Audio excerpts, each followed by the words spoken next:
No decorrer de debate no Senado Federal, ao comentar declarações do jurista Ivan Sartori, desembargador aposentado e ex-presidente do Tribunal de Justiça de São Paulo, e responder a questionamento do senador Lazier Martins, o jurista Ives Gandra Martins aventou como respondeu a um comentário de Luiz Roberto Barroso, ministro do STF, a respeito do artigo 142 da Constituição Federal e explicou seu entendimento no que concerne às ferramentas da Carta Magna para a resolução pontual de conflitos insuperáveis, preservando a democracia e o Estado de Direito. O jurista comentou: o ministro Luiz Roberto Barroso certa vez disse que a minha interpretação estava além do erro, e eu respondi da seguinte forma: eu tenho esperança de nunca ser utilizado e a sua interpretação também não pode ser confirmada. Só se um dia houver uma crise insuperável é que nós vamos saber qual é a interpretação correta, a minha ou a sua. Eu tenho a impressão que a minha é correta numa situação insuperável. Dessa maneira, ele contextualizou o sentido da inserção do artigo na lei maior. Para que os poderes fossem harmônicos e independentes, houve exaustiva atribuição de competências para evitar. Então, como é o título do título 4? Da organização dos poderes. Daí se pensou no título 5. E qual é o título do título 5 da Constituição? Da defesa das instituições democráticas e do Estado. Quando todos os poderes, que devem ser harmônicos e independentes, não encontram solução, quando a democracia corre risco, nós, os constitucionalistas da época, quando interpretamos a Constituição. Ademais, o advogado argumentou: Ulisses Guimarães, sobre o parlamentarismo, veio assistir a uma palestra minha e se mostrou um grande parlamentarista. Naquele momento, entendeu-se o seguinte: nós temos que encontrar um regime constitucional das crises. Vale dizer, se, apesar de ser um Estado democrático de direito, nada der certo, tem que haver uma solução para a crise, a fim de a democracia não ser sacrificada. Outro sim, Ives Gandra explicou as funções das Forças Armadas consoante o determinado pelos constituintes. Por isso é que o título 4 só fala em organização dos poderes e o título 5 fala da defesa das instituições democráticas de direito, das instituições democráticas e do Estado. A defesa das instituições democráticas cabe ao título 5. E é interessante que nós, na época, chamávamos como regime constitucional das crises. Se houver uma crise insuperável, para a harmonia e a independência dos poderes, o regime é estado de defesa, estado de sítio e forças armadas na sua tríplice função.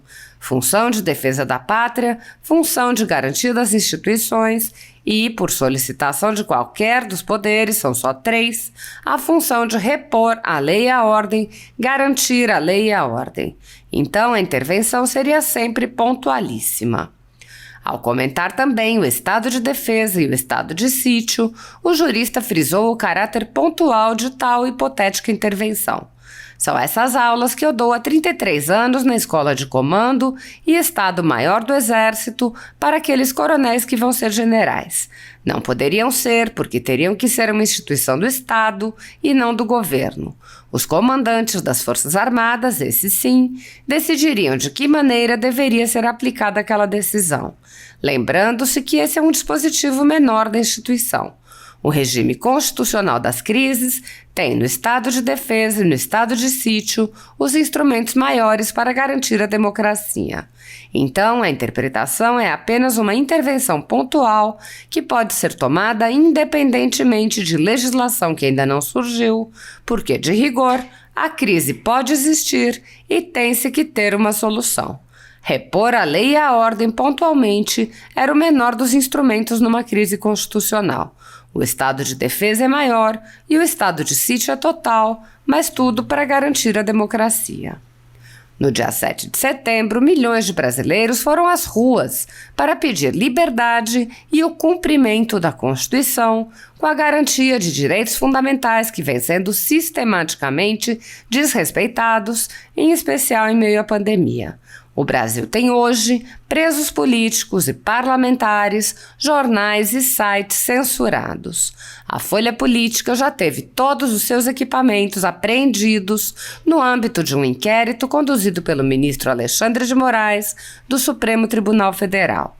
Atualmente, toda a renda do jornal está sendo confiscada a mando do ministro Luiz Felipe Salomão, ex-corregedor do TSE, com o apoio e louvor dos ministros Luiz Roberto Barroso e Alexandre de Moraes.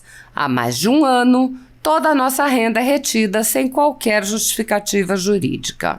Se você apoia o trabalho da Folha Política e pode ajudar o jornal a sobreviver, doe qualquer quantia pelo Pix através do QR Code que está visível na tela ou através do código ajude@folhapolitica.org. Caso não utilize Pix, há a opção de transferência bancária para a conta da empresa Raposo Fernandes, disponível na descrição deste vídeo e no comentário fixado no topo.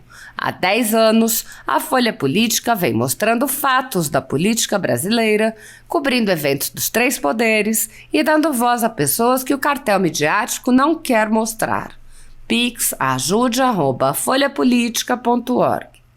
Assista. Que eu me referi a eles, também ao Dr. Carione. Bom, essa pergunta do nosso senador Lazier é uma pergunta difícil de responder, simplesmente porque o artigo 142 não foi regulamentado, não há nenhuma regulamentação acerca do artigo 142.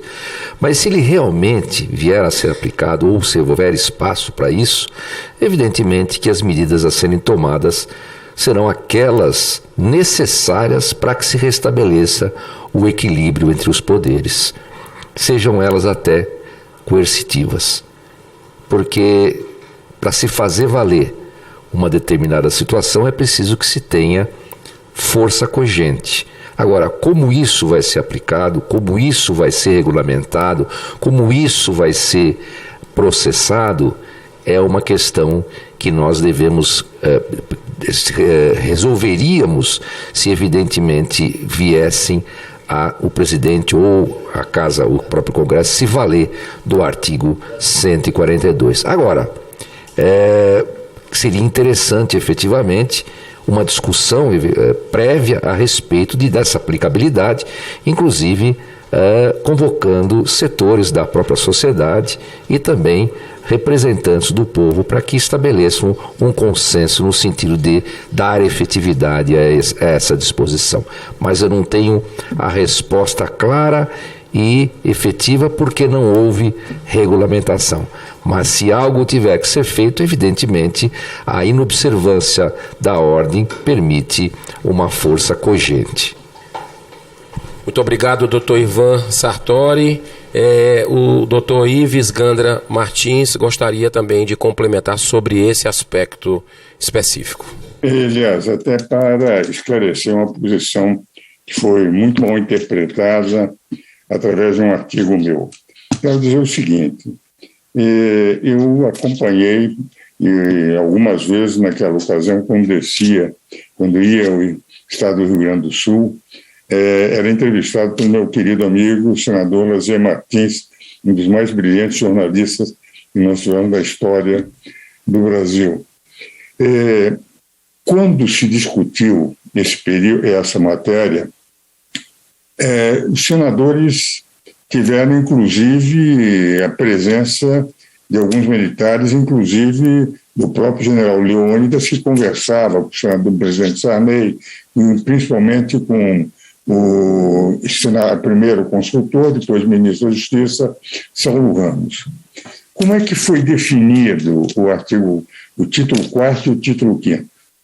Nós estamos a Constituição com 8 títulos. O primeiro foi o Estado Democrático de Direito, Direitos e Garantias Individuais, Administração Pública, mas quando chegou no 4º, era a organização dos poderes, para que os poderes fossem harmônicos e independentes, exaustiva, atribuições e competências para evitar. Então, como é o título do título 4º? Da organização dos poderes. Daí se pensou no título 5º, e qual é o título do título 5º da Constituição? Da defesa das instituições democráticas e do Estado. Quer dizer, quando todos os poderes, que devem ser harmônicos e independentes, não encontram solução, quando a democracia corre risco, nós, os constitucionalistas da época, quando interpretamos a Constituição, e os senhores veem aqueles volumes azuis que estão na terceira, que são os 15 volumes que Celso Bastos e eu interpretamos a Constituição de 1988 a 1998, tendo participado ativamente dos debates no sentido de audiências públicas, de assessorar. Ulisses Guimarães, sobre parlamentarismo, veio assistir palestra minha e se mostrou um grande parlamentarista. Naquele momento se entendeu o seguinte: nós temos que encontrar um regime constitucional das crises. Vale dizer, se apesar de ser um Estado democrático de direito, nada der certo, tem que haver uma solução para a crise a fim da democracia não ser sacrificada. Por isso é que o título 4 só fala em organização dos poderes. E o título 5 fala da defesa das instituições democráticas de direito, das instituições democráticas e do Estado. Quer dizer, a defesa das instituições democráticas cabe ao título 5º. E é interessante que nós, na época, chamávamos como regime constitucional das crises. Se houver uma crise insuperável para a harmonia e independência dos poderes, o regime é Estado de Defesa, Estado de Sítio e Forças Armadas na sua tríplice função. A função de defesa da pátria, a função de garantir as instituições e, por solicitação de qualquer dos poderes, que são só 3, repor a lei e a ordem, garantir a lei e a ordem. Então, a intervenção seria sempre pontualíssima. Eu vou dar um exemplo. Por exemplo, vamos admitir o seguinte, que a Câmara tivesse negado ao Supremo Tribunal Federal a prisão do deputado Daniel Silveira, e que o Supremo resolvesse manter. Disse, não, eu vou manter essa prisão. E o Poder Legislativo fosse, as Forças Armadas, mantém isso ou não. Os comandos das Forças Armadas, quer dizer, não poderia, a meu ver, cada vez que houvesse conflito entre poderes, ficar nem com o Presidente da República. São essas aulas que eu dou há 33 anos na Escola do Comando de Estado-Maior do Exército, para aqueles coronéis que vão ser generais. Não poderia ser, porque teria que ser uma instituição do Estado e não do governo. Os comandantes das Forças Armadas, esses, sim, decidiriam de que maneira deveria ser aplicada aquela decisão. Caberia ao Supremo realmente manter a prisão ou caberia ao Congresso Nacional dizer que teria que ser solto? Se entendesse que foi o Congresso Nacional, pura e simplesmente mandariam soltar. E acabou aquela que seria a solicitação de um poder para repor a lei e a ordem naquele ponto. Então, o que se considera é o seguinte: os poderes têm que se entender entre eles. É isso que o Constituinte pretendeu.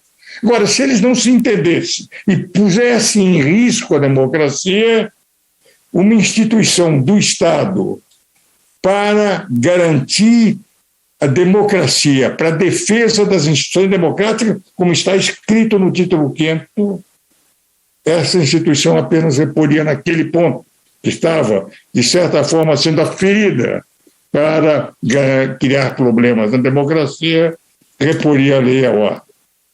Lembrando-se que esse é o dispositivo menor da instituição. O regime constitucional das crises tem no Estado de Defesa e no Estado de Sítio os instrumentos maiores para garantir a democracia.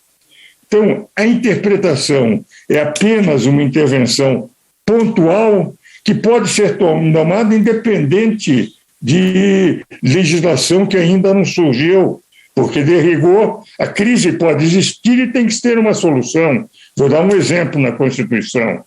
Durante muito tempo, nós não tivemos uma lei para regular a ação direta de inconstitucionalidade. A Constituição de 88 só surgiu em 99. Durante 11 anos, o que eles fizeram? Eles aplicaram no Supremo Tribunal Federal o velho instituto da representação contra a inconstitucionalidade. O que vale dizer, o fato de haver um dispositivo constitucional sem uma legislação infraconstitucional, eles aplicaram o dispositivo até que viesse a lei. Nesse caso concreto, por exemplo, a lei anterior não admitia sustentação oral para liminar. Quando veio a lei, se admitiu sustentação oral para concessão de uma liminar. Agora, nesse caso, se aplicaria exclusivamente aquele ponto para equacionar. Dos 3 instrumentos para garantir a democracia, a repor a lei à ordem, pontualmente, era o menor dos instrumentos para uma crise econômica, inconstitucional. O estado de defesa é maior e o estado de sítio é total. Mas tudo para garantir a democracia. Isso foi discutido, os senhores forem aos debates constituintes, isso foi colocado com esta intenção.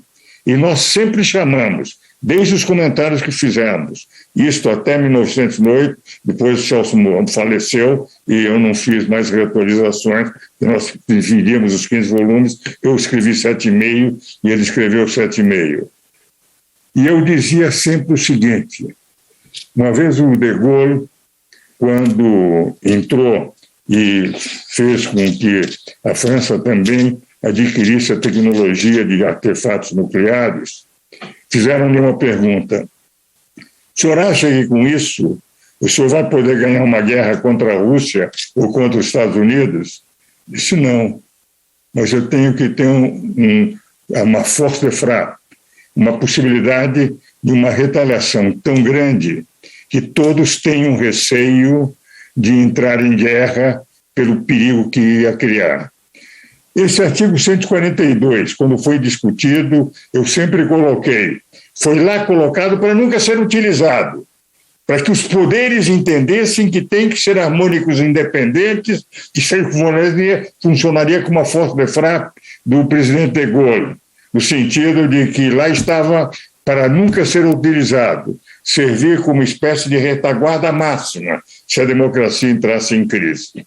Então, na minha interpretação da Constituição, dada e que eu todo ano leciono, quando falo sobre o 142 dessa forma, é um regime constitucional das crises para nunca ser utilizado, mas que poderia ser usado independente de legislação infraconstitucional. E seria sempre pontual, para repor a lei à ordem naquele ponto em que a lei à ordem gerou um conflito insolucionável entre os 3 poderes. E, como eu disse, como o presidente é o chefe das Forças Armadas, se o presidente for o Poder Executivo, aquele que provocou e solicitou, ele não poderia, evidentemente, ser parte da decisão, porque, nesse caso, ele seria parte do processo.